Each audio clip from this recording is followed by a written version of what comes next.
안녕하십니까.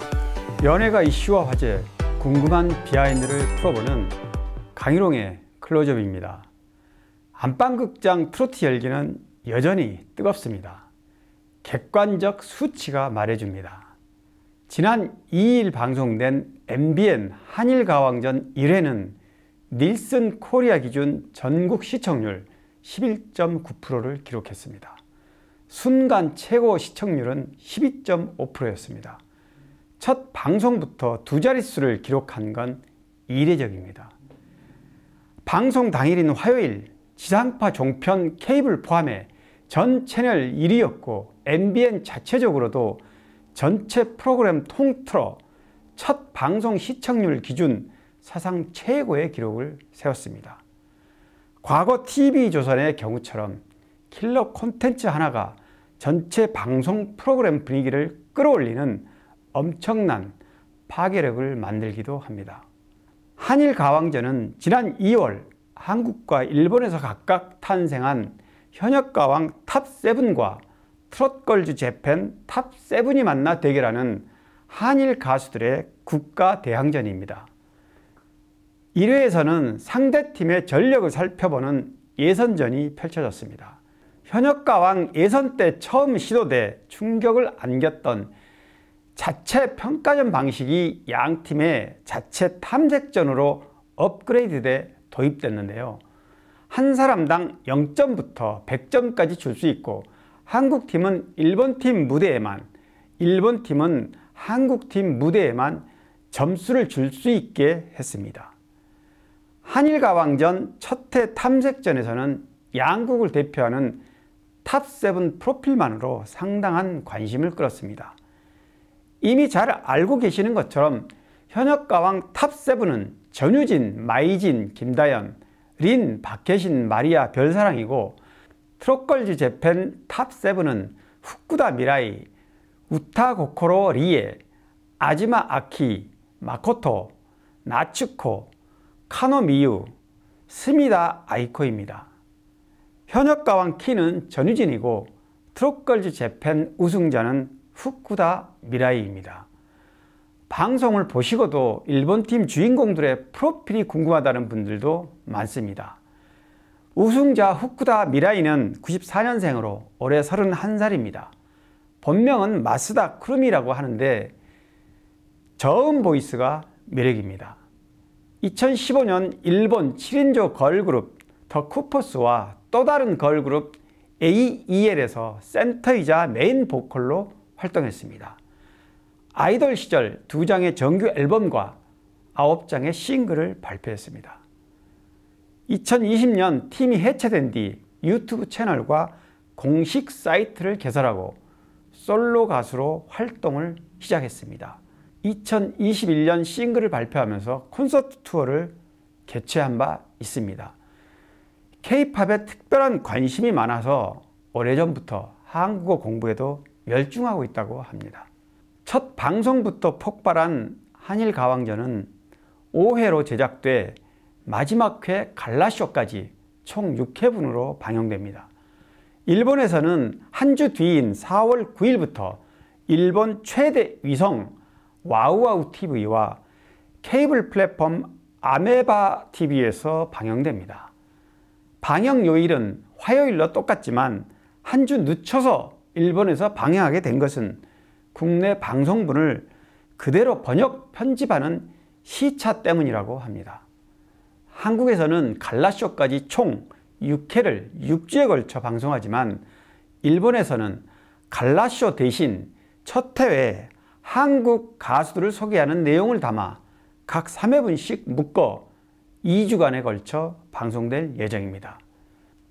제가 바로 오늘 한일가왕전 제작진을 만나 제작 비하인드를 좀 들어봤습니다. 한일가왕전은 일본 탑7이 서울에 머물며 촬영을 마쳤습니다.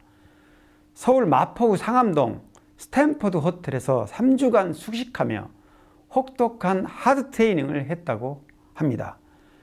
한국 제작진 기준으로 보면 국내 현역가왕 팀과 대등한 수준으로 끌어올리는데 일본 팀 가수들의 한계가 있었다고 합니다. 다만 일본 가수들은 그동안 일본에서 경험하지 못한 한국 스타일의 오디션에 매우 흥미를 가졌다고 합니다. 한국 오디션 도전자들의 음악 선곡 방식은 물론 현란한 무대 장치에 많이 놀라면서도 배우는 자세를 잃지 않았다고 합니다. 그래서 그런지 혹독한 스케줄에도 불구하고 시종 즐거운 마음으로 잘 따라줬다고 합니다. 아마도 지금껏 자신들이 경험하지 못한 한국의 색다른 컨셉을 보고 느끼며 K-팝의 세계화를 짐작하지 않았을까 싶습니다.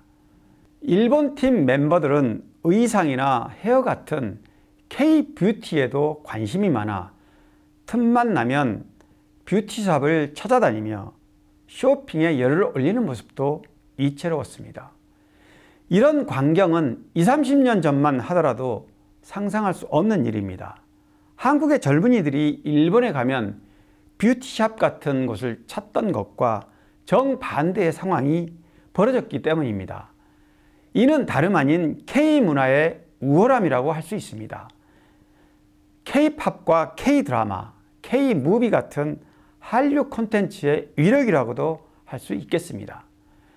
이런 점에서 보면 한일 가왕전의 한일 양국 동시 방영은 여러 가지로 의미를 담고 있다고 할 수 있습니다. 국내 가수들이 일본 방송에 출연해 한국말로 토크하고 한국 노래를 부르는 일은 오래전부터 익숙한 일입니다.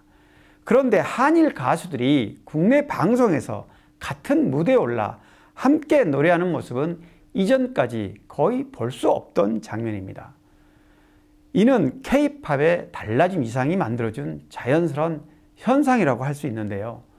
한일 문화교류의 물꼬가 방송 프로그램을 통해 본격화되는 시발점으로 볼 수도 있을 것 같습니다. 일본 대중문화와 대등 또는 우위에 있다는 자신감이 그만큼 커졌다는 반증이기도 합니다.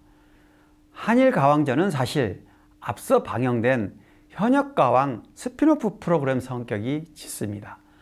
그럼에도 새로운 형태의 스페셜 프로그램으로 거듭난 것은 사상 처음으로 국내 트로트 포맷을 일본에 동시 런칭한 트롯걸즈 재팬과 자연스럽게 매칭됐기 때문입니다. 그 중심에는 서혜진이라는 걸출한 PD를 빼놓고 얘기할 수 없습니다. 제가 연초에 직접 만나 인터뷰를 한 적이 있습니다만 네, 이해됐습니다. 네, 그래서 한일 가왕전은 한 5회 정도. 5회 정도? 네. 그래서 거기에 미션들을 지금 이제 만들고 있어요. 저는. 방송가에서는 킬러 콘텐츠를 선도하는 주역으로 평가받습니다. 지상파 SBS 출신으로 TV조선에서 오디션 신화를 읽은 주인공이죠. 대표작으로는 놀라운 대회 스타킹, 동상이몽 시즌2 너는 내 운명, 아내의 맛, 내일은 미스트롯, 내일은 미스터트롯이 있습니다. SBS 시절 스타킹 연출자로 2008년 SBS 연예대상에서 시청자가 선정한 우수 프로그램상을 받기도 했습니다. 미스터트롯 성공으로 홀대받던 트로트를 대세 장르로 이끌어냈고 답보 상태를 걷던 종편 채널의 위상은 물론 방송과 판도마저 바꿔놨습니다. 미스트롯 시즌2를 끝으로 TV조선과 결별하고 크레아 스튜디오를 설립해 자체 콘텐츠를 제작하고 있습니다. 서혜진 PD는 늘 보던 기존 스타일에 익숙한 방송 프레임을 획기적으로 바꾸면서 이전에 경험하지 못한 새로운 영역을 개척했습니다. 불타는 트롯맨, 현역 가왕에 이어 한일 양국 대결로 이끈 한일 가왕전은 그의 또 다른 도전과 실험으로 평가받고 있습니다. 어떤 장르이든 대박 히트를 내는 데는 다 이유가 있습니다. 가수가 히트곡을 내려면 흔히 3박자가 맞아떨어져야 한다고 합니다.